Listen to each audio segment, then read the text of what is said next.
Il est 9 h, c'est l'heure du Chronocac. On va parler donc de l'ouverture du marché parisien. Et pour en parler, on retrouve Benoît Rousseau, trader et fondateur du blog en Lille. Rebonjour Benoît. Bonjour Lucie. Alors vous disiez ce matin, séance en effet qui va s'annoncer sûrement très calme parce que c'est le Martin Luther King Day, donc les marchés américains sont fermés. Pas de statistiques à attendre aujourd'hui.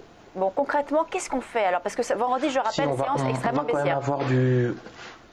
Ouais, on risque d'avoir quand même du mouvement parce qu'on est, depuis le début de l'année sur des marchés où on a beaucoup de tensions, beaucoup de nervosité. Ce qui va réduire le fait que les marchés américains soient fermés et que les investisseurs américains représentent selon les jours de 40 à souvent beaucoup plus, 60% du volume du CAC 40. C'est qu'on risque d'avoir volume assez anémique et on fonctionne généralement comme cela les jours fériés. On se stabilise sur un niveau, on stagne pendant 1h30, 2 heures, 2h30, on a l'impression qu'il ne se passe plus rien.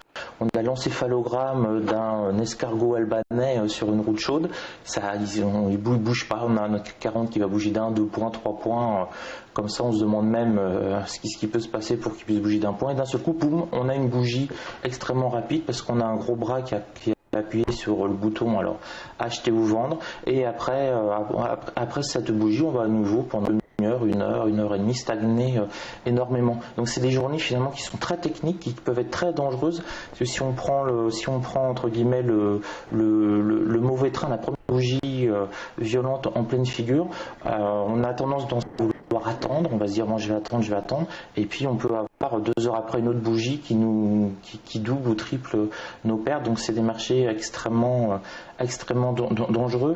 Ce qui est intéressant à voir, c'est qu'on a rebondi vendredi soir sur Futur, sur la S2 mensuelle sur le CAC 40 à 4175.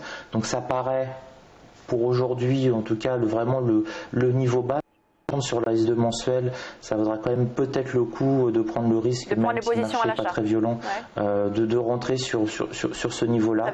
Et puis on risque d'osciller, peut-être éventuellement, ce qui paraîtrait assez logique quand même techniquement, d'aller rechercher les 4250 points. Donc plutôt une hausse, un peu plus actuellement pour essayer d'aller chercher les 4250 points, mais comme on a très peu d'investisseurs, que les carnets d'ordre sont assez vides, c'est un marché qui est quand même un petit peu lent. Là, vous voyez, là, on retourne sur les 4224-25. Merci Benoît. Peut-être essayer d'aller chercher les 4250, 4267, le pivot hebdomadaire maximum. Je viserais plutôt les 4240, 4250. Merci Benoît. Désolé, on va devoir vous quitter.